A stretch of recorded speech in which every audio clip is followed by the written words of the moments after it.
Siz o'zingiz podдержка qilmasangiz hech kim sizni kelib ozdirib, asalim, shakarim deb nafsingizni tiyib, -10 kilo, 20 kilo qilib cho'tki figura qilib ketmaydi.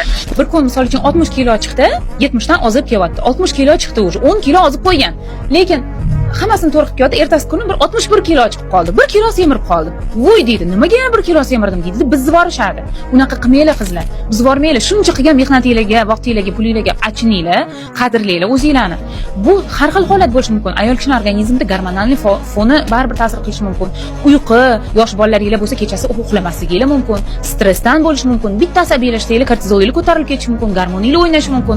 Har xil holatlar bo'ladi. Aynan shu holatlar bizga organizmga shunaqa ta'sir qiladi. Bu degani siz ozmayapsiz, hammasi bir tiyin bo'ldi, siz ozmaysiz degani emas. O'zingizni o'sha payt ushlashga harakat qiling.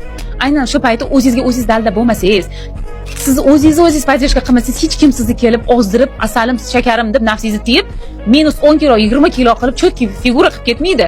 Faqatgina o'zingizga o'zingiz yordam bera olasiz. Faqatgina o'zingiz.